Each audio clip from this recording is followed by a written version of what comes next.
नमस्कार, म प्रवीण पोखरेल। आज म तपाईँहरूलाई कम्पनी एक 2063 को सेक्सन 110 देखि 119 सम्म जहाँ चाहिँ लेखा परीक्षण सम्बन्धी व्यवस्था रहेको छ कसरी सम्झने सम्बन्धी भिडियो लिएर उपस्थित भएको छु।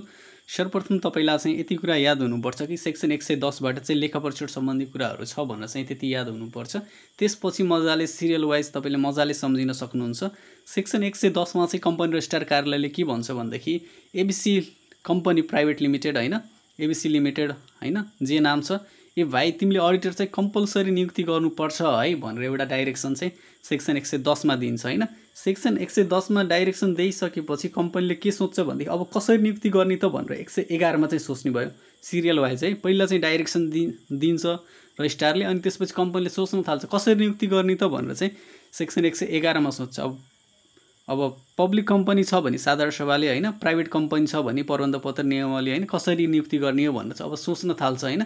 त्यो कुरा सोच्छ अनि त्यति सोचिसकेपछि उसले चाहिँ हैन 111 मा उसले सोचिसकेपछि अब चाहिँ कस्तो मान्छे चाहिँ नियुक्ति गर्ने हैन, कस्तो बेहोरा भएकोलाई हामीले नियुक्ति गर्न सकिन्न भनेर चाहिँ तिनीहरूले फेरि सल्लाह गर्न थाल्छन्, जुन कुरा चाहिँ 112 मा रहेको छ, सेक्सन 112 मा रहेको छ। सुरुमा चाहिँ कम्पनी रजिस्ट्रार कार्यालयले नियुक्ति चाहिँ कम्पलसरी गर्नुपर्छ है भन्छ। त्यसपछि चाहिँ कम्पनीले सोच्न थाल्छ कि हुन्छ कसरी नियुक्ति गर्ने होला भनेर सोच्न थाल्छ हैन। पब्लिक कम्पनीको साधारण सभा हैन, प्रबन्ध पत्र अनुसार के कसरी हो फेरि सोच्न थाल्छन्। त्यति सोचिसकेपछि अब चाहिँ कसलाई नियुक्ति गर्ने हैन, कस्तो मान्छेलाई नियुक्ति गर्ने, कस्तो बानी बेहोरा भएकोलाई हामीले नियुक्ति गर्न सकिन्न भनेर चाहिँ फेरि छलफल हुन्छ। त्यो चाहिँ के हो, त्यसपछि चाहिँ 112 मा चाहिँ सो सम्बन्धी कुरा भयो हैन। त्यति भइसकेपछि अब तिनीहरूले कस्तो मान्छेलाई नियुक्ति गर्ने नगर्ने सल्लाह गरेर चाहिँ नियुक्ति गर्न खोज्छन् हैन।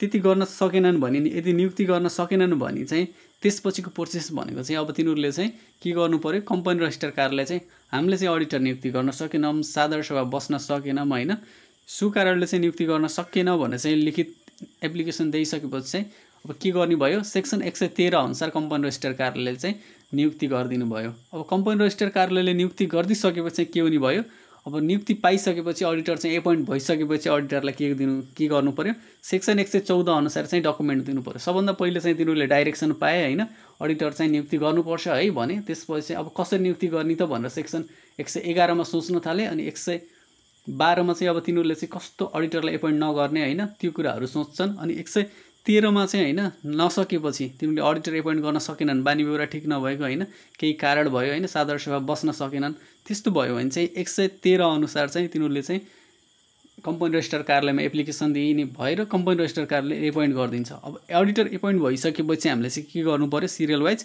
अब चाहिँ उनीहरूलाई हिसाब किताब दिनु पर्यो। हिसाब किताब लेखा दिइसकेपछि अब हामीले दिइसकेपछि लेखा परीक्षाको काम के हुन्छ, काम र कर्तव्य भनेको के हुन्छ, सोही अनुसार चाहिँ अडिट रिपोर्ट बनाउने हैन, हिसाब किताब चाहिँ सही जाँचबुझ गर्ने चाहिँ के हुने भयो, लेखा परीक्षाको काम कर्तव्य हुने भयो।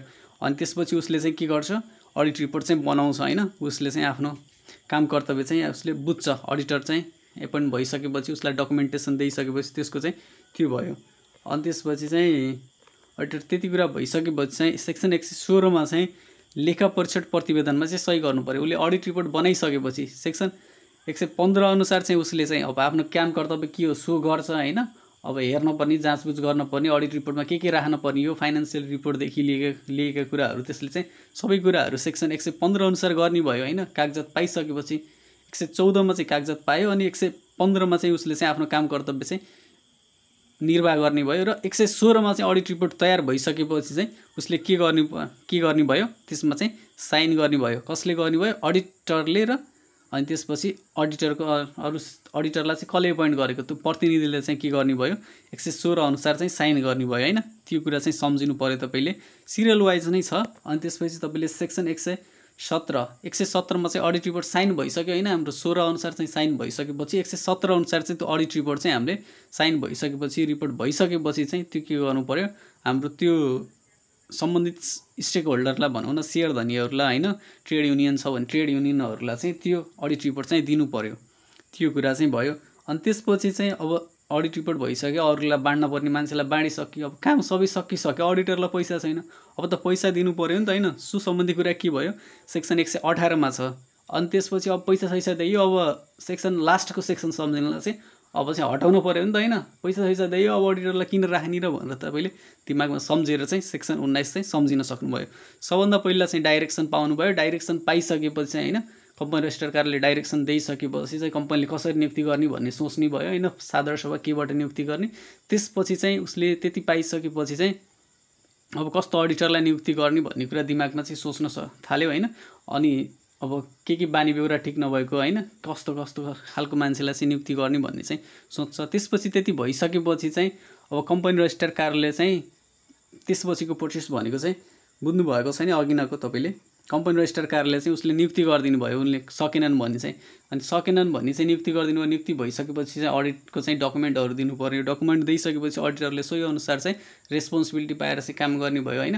रेस्पोन्सिबिलिटी पाएर काम गरिसकेपछि उसले चाहिँ के हुनुभयो, काम गरिसकेपछि उसले चाहिँ सही गर्नु पर्यो। सही गरिसकेपछि त्यसले अडिट रिपोर्ट तयार भइसक्यो हैन।